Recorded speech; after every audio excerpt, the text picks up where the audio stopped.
Hi everybody, today I thought I would share a meditation, and this meditation is designed to help us all deal with the polarities that are so strong in the world right now. You've got the anti-vax and you've got the vax, and they're going back and forth, and you've got the left and you've got the right, and you've got the you should have and the you shouldn't have, and a lot. Family members on one side, family members on the other side. We're running out of food, we'll be okay. The world's being taken over by communists or Nazis. No, it's not. It's intense, isn't it? It's hard to trust. You don't know who to trust anymore. That's unfortunately part of the plan, get you scrambled enough you can't think straight anymore. So, this little meditation, we are going to become the scale. You've certainly seen the balance beam scale where you maybe take 10-gram weight and put it on one side, and then you get whatever you want to put on it, wheat or flour or whatever, and when you got 10 grams it balances out. So for this meditation, we'll start by just taking a few deep breaths in through the nose. Fill your belly. And as you exhale, just let the stress go.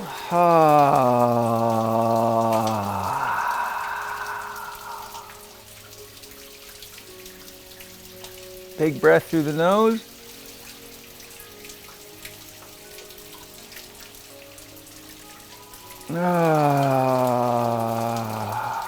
Just see the stress leaving your body.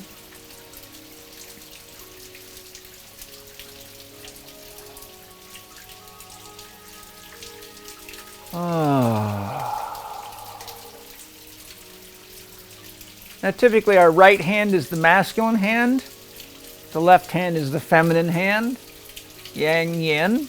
If you're left-handed, it is usually reverse, yang yin. Since most people are right-handed, we'll go with the concept of right being the masculine or the positive polarity, and the left hand being the feminine or the negative. So what I'd like you to do is, in your mind, take an issue that's quite stressful or scary for you and put it on the left side of the scale. And then just see how heavy, what does it weigh against the counterbalance. And then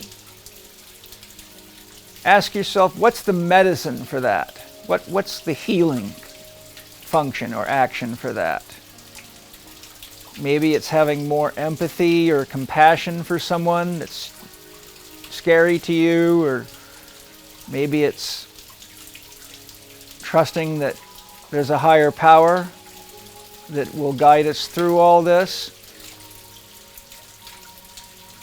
And then you can allow the scale to balance to the degree that you can feel that balance, because you're putting the positive on the positive side of the scale.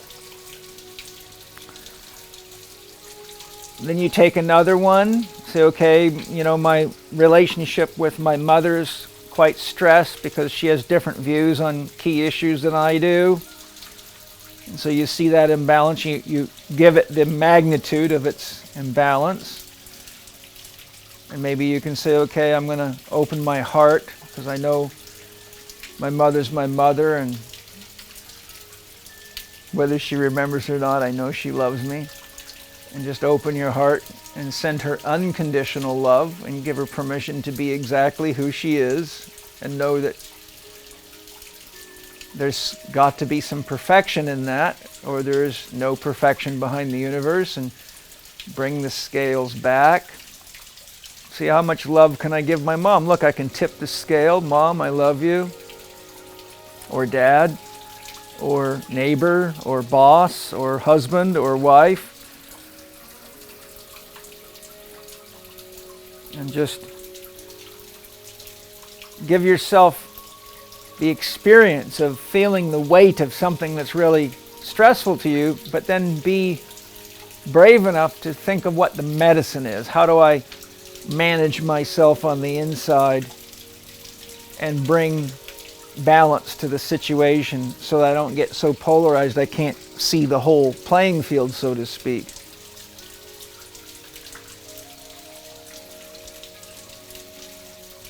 And as you're going through the process, you might remember that the balance beam scale has a beam that moves on an axle. And that's where the magic is. That's called the pivot of the Tao.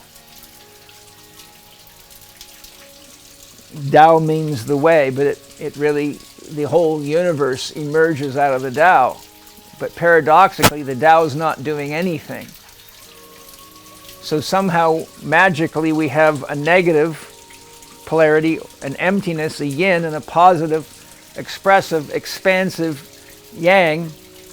It's expansive but contractive. Remember, if you throw a piece of bread onto a frying pan, it'll contract down till it turns into ash. If you throw a piece of bread in a bowl of water, it'll expand and expand and expand until it's fully saturated. So yin expands from the center out, yang expands outward but contracts to the center till there's nothing left, like a piece of firewood in the fire. But we know everything in the universe moves. Atoms are in rotation. Subatomic particles have spin up, spin down, half spin, full spin, right down to the most tiny elements. Everything's spinning, but as Ibrahim Karim teaches, anything that's rotating has an invisible center that's not rotating. That's the pivot of the Tao. So the point is if you notice you're working with these polarities, Mom's stressing me, I can love her, Biden is confused about everything pretty much, and we can, as my buddy James Phelps says, get involved and participate and try to do something about it instead of complaining. And you see that there's this action, but in the center of you there's no movement. That's the pivot of the Tao. So the exercise is to realize there's undulations all the time. Otherwise surfers would be really bummed out, because that's what they ride. And thrill seekers like X Games guys, skateboarders, motocross racers, football players, martial artists, and people like me, without those undulations, they would die of boredom. So we have to realize that these are the undulations that actually create life. This is what makes frequency.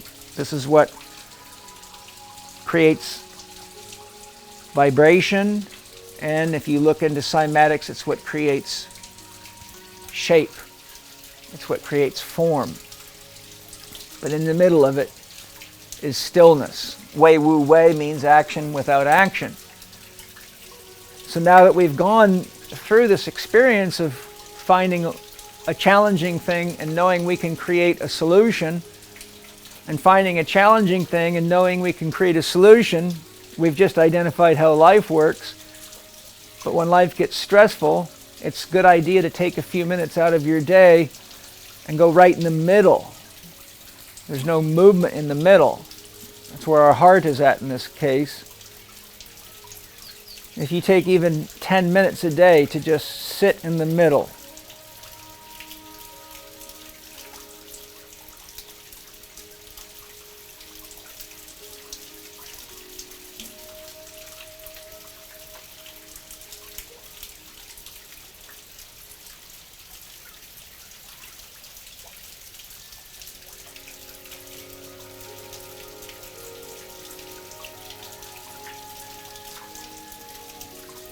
when you sit in the middle, you start practicing finding the middle. And then if a conversation gets heated, or you and your spouse are having a hard time getting along about something, you just remember to come to your heart, get in the middle of the scales, and just take time to find the middle so you don't get too polarized, because if you get polarized, you get blinded. You can't see straight anymore. You're stuck. So the meditation really is find what's stressful, be brave enough to come up with your own solution for it. Now that you've got that, What's the next thing that's stressing you? How much does it weigh? What's the balance look like? How do I balance it out? What can I actually do, even if it's just not doing anything? Sometimes not doing anything is the best thing to do. Like sometimes it's not a good thing to talk. Just don't talk. Especially if there's a lot of anger or heavy opinions involved, so that would be the medicine.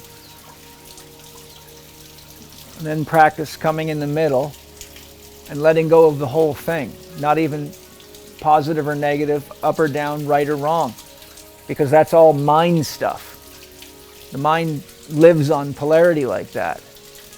When you bring it back into your center and you just, I love meditating by my waterfall because water is so forgiving. It adapts to every environment. It never complains. It sinks to the lowest level, as Lao Tzu says. Yet we couldn't be here without it. So there's a lot of things we can learn from water. It'll take every poison it can get into its body and carry it away for you, never complain. It can make you clean. It can give you a beautiful bath. It can hydrate you. For me, water is a great spiritual teacher. So I just remember my heart's full of blood, which is mostly water, and my heart's in the middle of that scale. And if I just come into the middle and give myself permission to disconnect from having to think, having to solve problems, having to be right, having to feel the discomfort of being wrong, worrying about whether I'm pretty enough, smart enough, good looking enough, strong enough, fast enough, all that. It's just such a beautiful healing experience to practice detaching from it. And if you give yourself just 10 minutes a day in the middle, I personally think it can change your life. It makes you calmer. It helps you see both sides. It helps you realize there's always something you can do, even if it's just doing nothing, because sometimes that's the best choice. And sometimes the best thing to do is pray. Just thank Great Spirit for keeping us all safe and bringing us all back into harmony with each other and the planet. And when you spend a little time in the middle each day, you realize that there is a middle, and there is always a safe place we can go inside of ourselves. But without that, you're stuck on the roller coaster, and that's how people get exhausted. That's how they start getting addictive eating behaviors and patterns. That's how they start getting into emotionally charged arguments and fights with the people they love. That's what leads to anxiety, depression, and suicide. But when you're in the middle, there's nothing to think about, nothing to say, nothing to do. Just listen to the water, breathe, and know that the fact that we're all here together is such a miracle in itself that that's really worth celebrating. Look at the stars at night. You don't see any bad news in the stars. You just see beauty. And that's what we are. We're star people. We're all made of the stars. Every element in your body came from the stars. Whatever this earth was in a star.